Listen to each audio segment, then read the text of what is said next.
expansion is happening. फिर है moderate cap.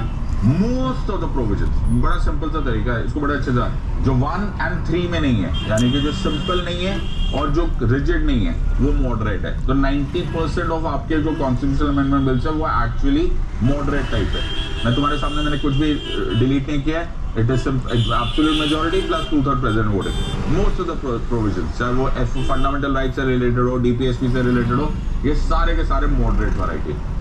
Rigid वाले एक्चुअली क्या है, अगर तुम थोड़ा सा दिमाग लगा लो तो तुम्हें समझ में आएगा, फिर ज्यादा मिस्टेक नहीं होती. जिसमें भी सेंटर स्टेट रिलेशनशिप लगता है ना, आमतौर पे या जहां पे फेडरलिज्म की बात आ जाती है, वहां पर आपको ज्यादातर रिजिड वैरायटी दिखते हैं. तो प्रेसिडेंट साहब के इलेक्शन, सुप्रीम कोर्ट के powers, 7 schedule, union list, state list, concurrent list, distribution of revenue, ये तुम्हारा जीएसटी वाला कॉन्स्टिट्यूशनल अमेंडमेंट बिल, ये सारे के सारे विल बी रिजिड वैरायटी. इसलिए हमने स्टेट्स की उसमें परमिशन ली है.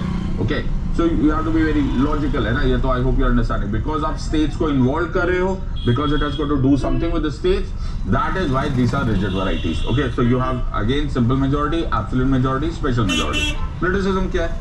क्रिटिसिज्म क्या है? अगर मैं रिजिड वाले को भूल जाऊं तो state legislatures are not involve. Okay, दूसरी बात, president has got no role. ना वो प्रायर रिकमेंडेशन का काम करते हैं, ना there is a prior recommendation, and there is no role of his veto powers also in this part. एक बड़ा इंटरेस्टिंग कंपोनेंट है. ओके, बड़ा इंटरेस्टिंग कंपोनेंट है. अगर तुम इसको देखो तो देखो, अब इसको करके देख सकते हो. ओके, तो ये है कॉन्स्टिट्यूशनल अमेंडमेंट बिल. फिर आपने इसको लोकसभा में इंट्रोड्यूस किया. मैं क्वेश्चन पूछ रहा हूँ, राज्यसभा में कर सकते हो? कर सकते हो. लोकसभा में कर सकते हो? कर सकते हो, कोई दिक्कत नहीं है. Lok Sabha has to pass it, Rajya Sabha has to pass separately. But suppose दोनों में अग्रीमेंट नहीं हुआ, अगर तुम्हें ऑर्डिनरी बिल का थोड़ा बहुत आइडिया है तो इसको डेडलॉक बोलते हैं. तो डेडलॉक तो यहाँ भी पॉसिबल है. ये सुनो, तो डेडलॉक तो यहाँ भी पॉसिबल है. That Lok Sabha and Rajya Sabha did not agree, Rajya Sabha withheld that और लोकसभा withheld that, और they gave you recommendations. ये तुमने ऑर्डिनरी बिल में देख लेना, नहीं होगा तो अभी थोड़ा टाइम बाद आ ही जाएगा passage of ordinary bill. Deadlock हो गया तो क्या करोगे? ऑर्डिनरी बिल में जब डेडलॉक होता है तो आप एक ज्वाइंट सेशन बुलाते हो under article 108. My friends, under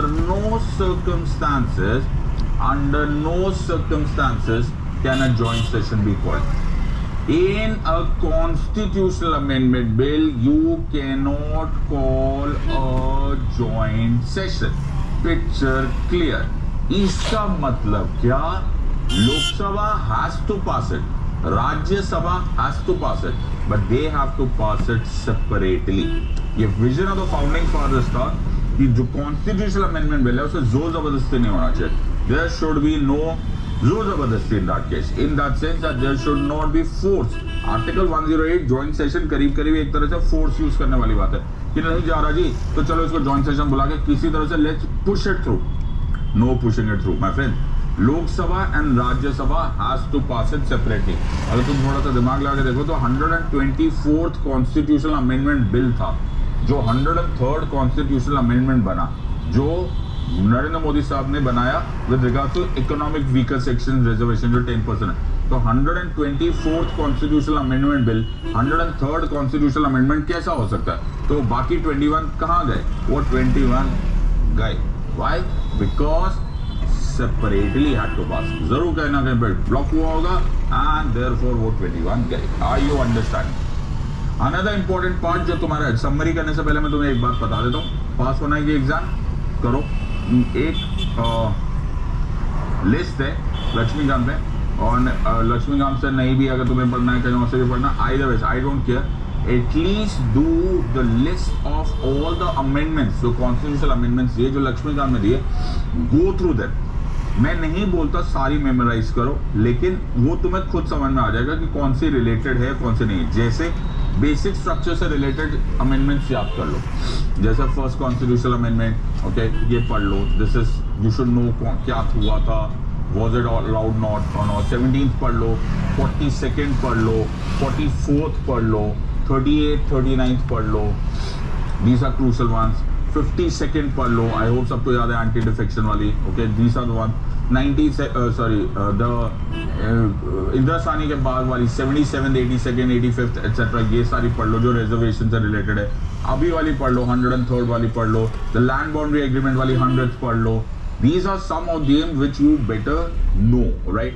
अगर ये पढ़ लोगे तो it is also better. Also Panchayati Raj से रिलेटेड 73rd एंड 74th तुम्हें खुद आइडिया हो जाएगा when you are reading it, because अगर वो तुम्हारे टॉपिक से रिलेटेड है तुम्हें अचानक याद आ जाएगा, हाँ यार ये हमारे टॉपिक से रिलेटेड है। 42nd 44th तो भूलना ही मत अंडर एनी सर्कमस्टांसेस।